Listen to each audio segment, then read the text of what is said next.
Hello everyone. I thought I would do something that is totally different. The only picture you will see on the screen is the one that I'm showing now. It's on Sansevieria's. Now my talk goes back quite a few years. It's a bit of memory that I've got, really prompted by the fact that I know someone who was at school with me and we are still very good friends. Both interested in cacti. Now, I'm not giving out any names. The only names I shall give out are of businesses that are probably no longer there. And I thought it might be an idea to mention some old places where both of us sort of, the area that at that time we both lived in. Anyhow, I'm going to start by saying that my memory goes back to the late 40s, 50s, 60s, when I lived at this particular area. Now the area we talk about is Wimbledon Chase. Certain changes have gone on, probably some changes have gone on while I'm living elsewhere. It's interesting though. But anyhow, let me start off by saying that I'm going to make like imaginary walk from, let's say, and anyone that knows the area will probably recognise it. Let me take a walk from the start of the Bushy Road, which is at the junction of Bushy Road and Botsford Avenue. I think it's Avenue, it might be Road, but it's Botsford, which led down to Watley Avenue. There was a school there, well, as far as I still know, there's a school there still. Anyhow, we'll start off there. We'll go up as far as the level crossing, which is before you get to Hartfield Road. Cross over the road, come back and mention things that I remember at that time. I'm hoping other people may remember these. I don't know. I'm going back quite a few years. Considering I won't see 70 again, the chances are that there are some people that will remember these and other people that won't. But anyhow, let's start off and see how we get on. I'm actually going to take a seat. I'm standing up at the moment and I'm going to take a seat. I've never ever done a video like this. I suppose it's not really a video. I'm not going to put myself in it. I'm sure you don't want to see my ugly mug. Anyhow, let's start at well, I was saying Botsford Road, Bushy Road. That was the start of Bushy Road. We're actually going the other way. We're going towards London. I think it was the A3. Now, that area, there was a block of masonettes. And I can remember, as a kid, some of the actual businesses that were in that block. The first one I can remember was a company called Billy Tools. They were, as far as I can remember, importers and exporters of bits and pieces. I don't quite know what. They had a shed, or the area behind the shop. It was like a shop below houses, and they were on the corner site. As I say, that a long time ago. I'm very vague about what they actually did, but I know the name was Billy Tools, and they started, as far as I know, after the Second World War. Now, while we're in this area, and I don't remember this, there was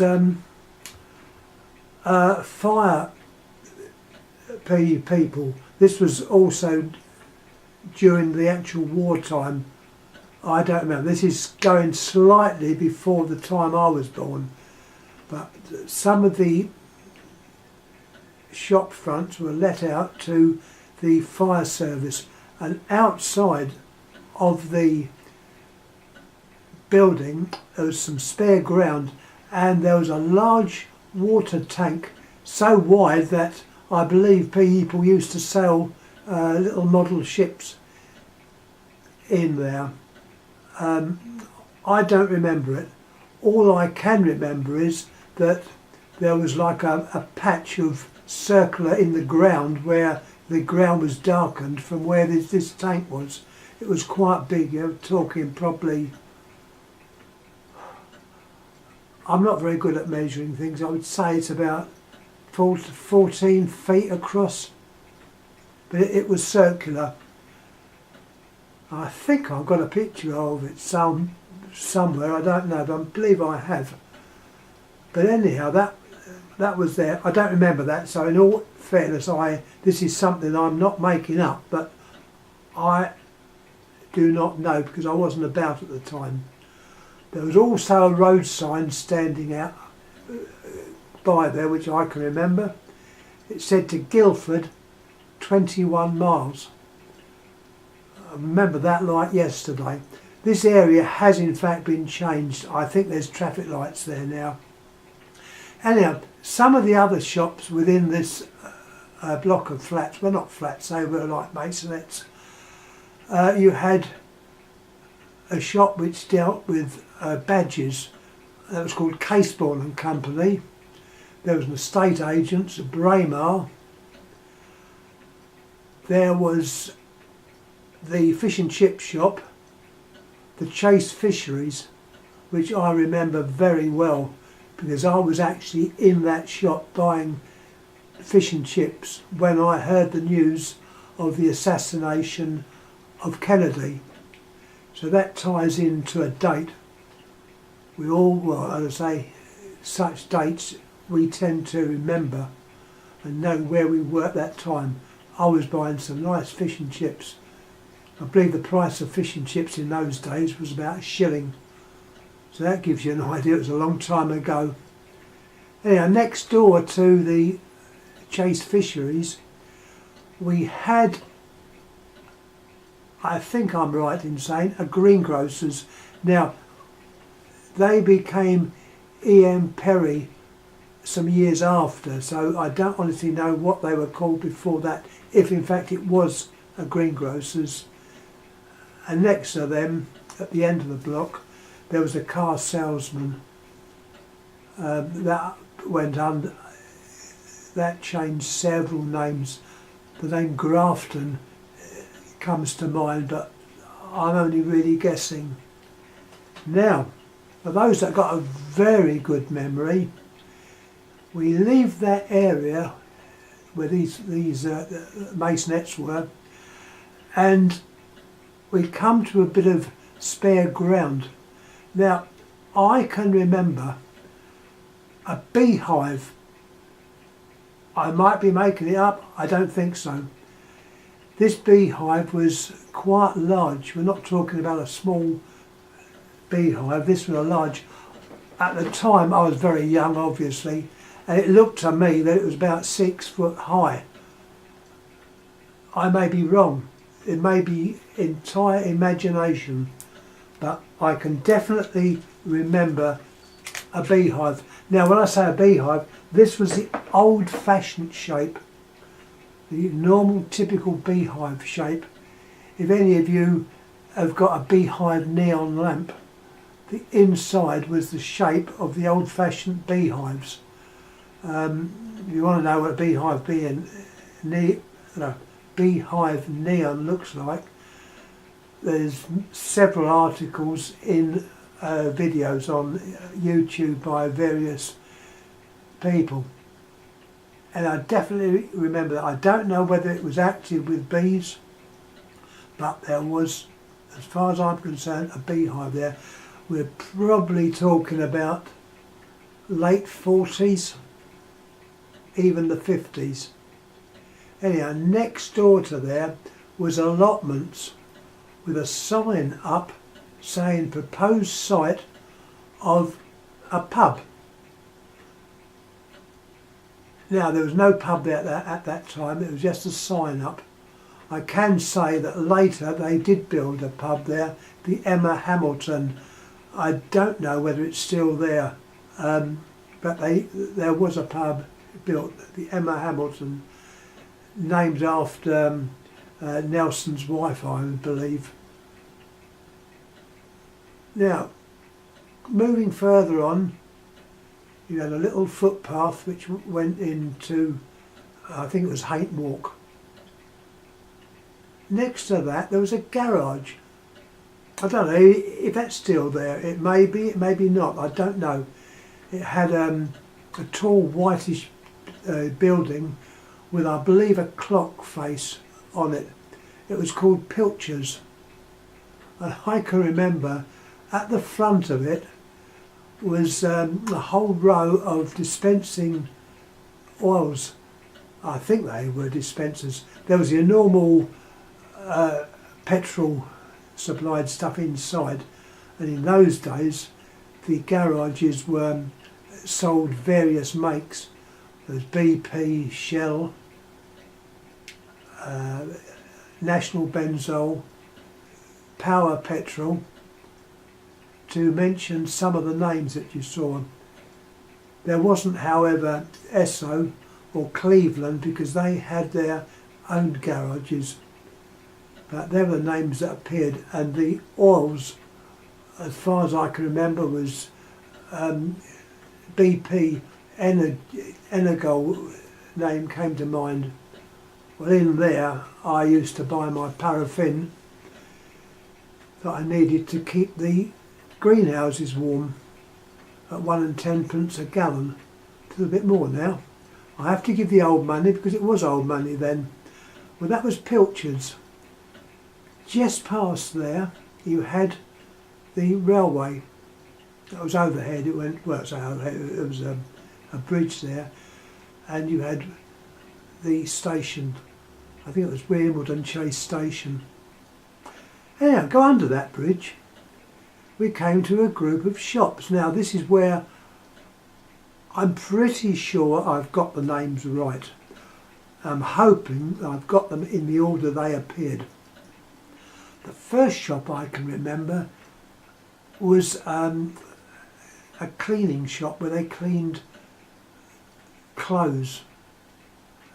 Can't remember much about it as regards the name of the shop, but it was a dry cleaners as far as I can remember. Well, that was the first one. Next to them was a sweet shop, Slater's. I remember Slater's very well because I went in there on numerous occasions as a kid to buy the odd sweet. I wasn't then a sweet eater, but had the occasional sweets. And they sold a brand of chocolate called Peter's. As my name was Peter's, I had like some affection for that name. It was nice chocolate. I'm sure it was Peter's. And the shop was Slater's. Next door to them was a hardware shop. I think they called themselves the Mutual Supplies. It was a name like that, Mutual. What that's got to do with hardware, I don't know. But that was the name. They sort of sold, well, hardware stuff. Going further along, my memory's a little bit tricky now. I know there was a barber's called New Yorkers. In those days, I think the shop was split in two. There was a ladies' department and a men's department to have your hair cut. I went in there as a kid, and I can always remember they had a radio, not blazing out, but it was always on, which sat above the entrance in the doorway. It sort of was up high, so you couldn't touch it, but it was on. And it was an Ultra, a little small ultra set.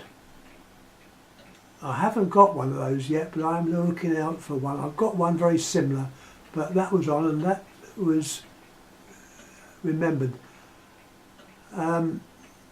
Yeah, that was the Barbers. Now, next door to the Barbers, we had a wet fish shop. I think it was Winkworth Brothers. I can mention these names because the companies are no longer in existence, which is a shame. My friend who sort of was talking about the chase and that will probably remember that as well. I'm hoping he's going to look at the video. Well, I say video, it's more of a talk. Anyhow, that was the Barbers and the wet fish shop. You always remember a wet fish shop because they had their fish displayed often outside, and there was always the smell of wet fish, which is not very nice, but it had to be done. Next, going further down, was Victor Values. Now, Victor Values was a shop that I was sent to as a kid to buy the weekly groceries. It was vaguely a self-service, but of the very early types. Victor Value name was absorbed into Tesco's, I believe. Many years I went there. It was Victor Values, and their bags used to have Victor Values on one side and Osborne stores on the other side. So they obviously had a company called Osborne's, which I don't know where they were. But I know I went to Victor Values and many visits there at a weekend. The price of food for the week came to under £1, which is quite phenomenal. Now you're probably paying, well, I dread to think, 50 quid, 100 quid. But in those days it was £1 and it was change.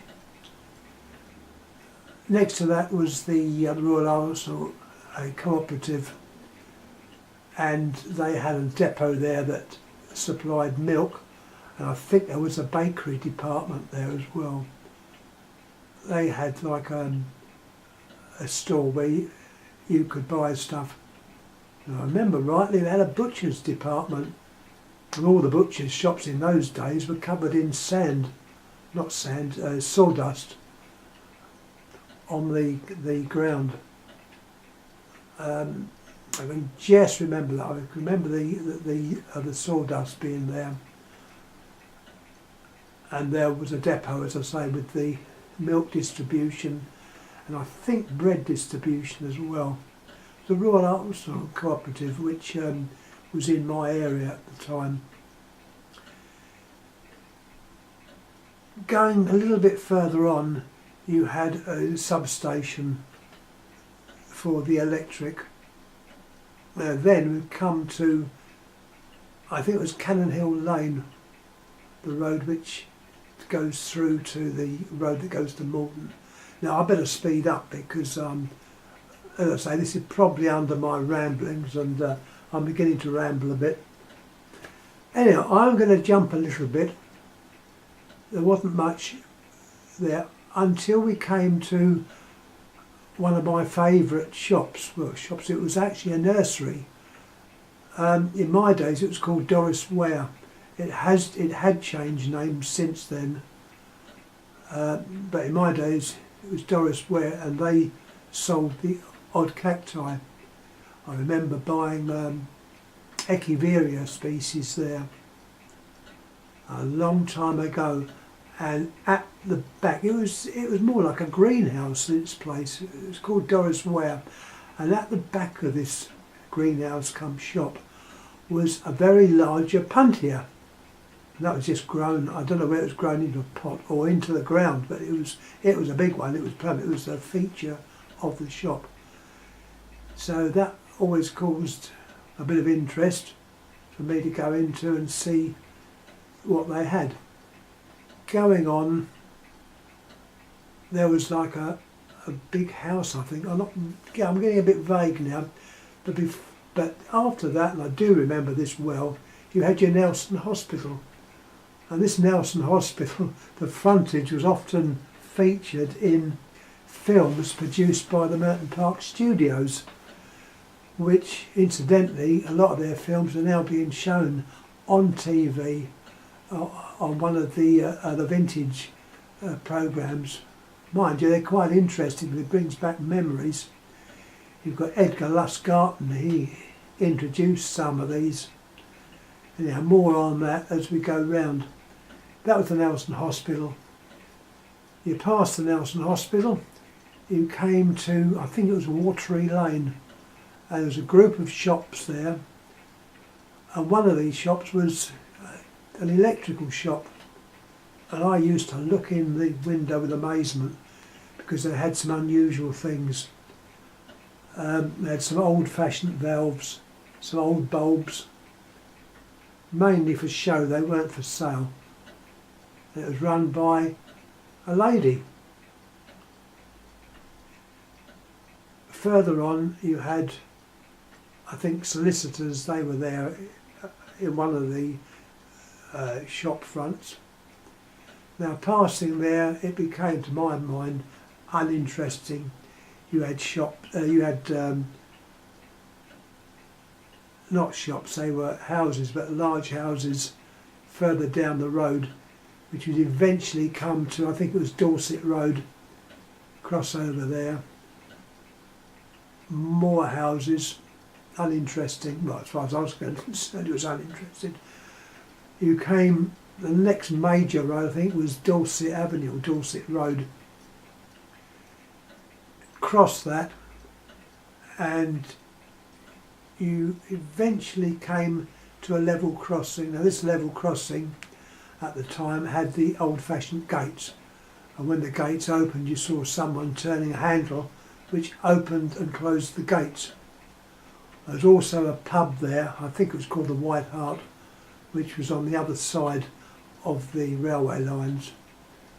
This now incidentally is part of the tramway system that goes to Croydon.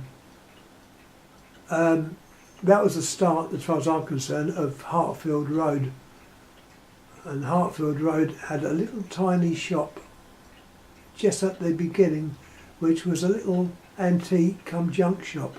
And they were fascinating. It was only a tiny shop. And it was quite interesting. Anyway, I'm going to cross the road and come back on the other side, being a bit quicker this time because you might be all asleep by now. The other side of the road we pass a big building, the telephone exchange, Liberty Exchange it was called at the time. It was Liberty and Cherrywood Automatic Exchange. For the American listeners or viewers, central office. Yeah, we carried on walking back towards where we started. There was a garage down there as far as I know. I think it was called Commercial Garage. There was definitely a garage there. Went past the garage. There was some little roads on the right. Now I think it was Henfield Avenue. They led to the then Merton Park Studios. They produced some, I thought, interesting films. They were like B films. We went to the picture house. There was always two films. You had your main feature and you had your B feature. And often these B features were filmed by the Merton Park Studios. As far as I know, they're no longer there. But they occupied some buildings at the back of like Henfield Road. I think it was Henfield Road. I know they were sort of between the road the exchange is on, I think it was Mayfield Avenue and Henfield. They were, as I say, it was quite interesting. They were sort of not enormous buildings, but they were there. Anyhow, coming back onto the main road, which is actually the Kingston Road, you came to, I think, Merton Hall Road and the pub, the Leather Bottle. As far as I know, they're still there. across Merton Hall Road, you had some more shops. I'm a little bit vague on these shops because I never really used them. But there was a group of shops. Some of the shops started the start of Merton Hall Road, and some were still within the Kingston Road. I do remember there was an electrical shop which started up some years later, and they had two large valves also on show in the window. You see what kind of things I was interested in. Clothes shops and stuff like that I didn't even take a second look at, but interesting electrical shops, antique shops, yeah, I was interested in. Anyhow, I do remember those. That was a long time ago, but not going back to the 40s or 50s. They were possibly 60s. Carrying further on, there was another very, very good fish and chip shop, the Nelson Fisheries. Their fish was really nice. I must admit their fish was, I found it nicer than the Chase Fisheries. I can mention this because neither of the shops are in business now. And the reason we didn't go to the Nelson Fisheries was it was a fair walk, and the fish and chips would have got cold on the journey back. Didn't have cars or bikes in those days. Yeah, that was the Nelson Fisheries. By the way, they also had another shop further along the road, more into Merton itself, which I haven't covered. So that was the Nelson Fisheries. Going a little way past that, you came to two other shops, another radio shop and a sweet shop. Now the sweet shop, as far as I know, it was called Folks's. And a radio shop which may still be there, so I won't mention their name. I don't think they're there still, but they were very, very good. Across the road from there, in one of the side roads, was Folks's. Anyhow, going further on, we come to more houses, which would go past those quite quickly. There were some little side roads. Rossy Avenue was one. Chase side, I believe, was another road. It was rather interesting because on a film that I saw, one of the old films that they re-showed, they was in that area, and they looked across the road, and I thought, oh, mummy, there's Slaters. You could see that as clear as anything, and the bridge going across the road, which I have missed out the. Well, we haven't got there yet. We're almost there. I'll go back to where I was. I'm getting a bit confused. The last group of shops, well, not that side, but there was a group of shops. Another army surplus shops. Now, there may have been a bank there as well. That was a group of shops. I think they're a block of flats now, but they're definitely not there now. And a junk shop come electrical come surplus shop, and I can remember being on hands and knees raking through boxes. They had stuff in boxes. Some were £1 a box, 2 shillings a box, something like that. I remember picking up which looked like a bell transformer, but it was larger, and I always regretted to this day never getting it. I left it there. But as I say, we carried on. Also getting a flashing light on here, so I'm hoping it's still going. Looking at it, it looks okay. Anyhow, I'll carry on. It might stop. We almost finished my little walk and talk. We've got Wimbledon Chase Station. We've got under the railway bridge, and we come to another group of shops. I remember the names again. There was a baker's, Walklin. There was a delicatessen shop. I think they were called Johnson.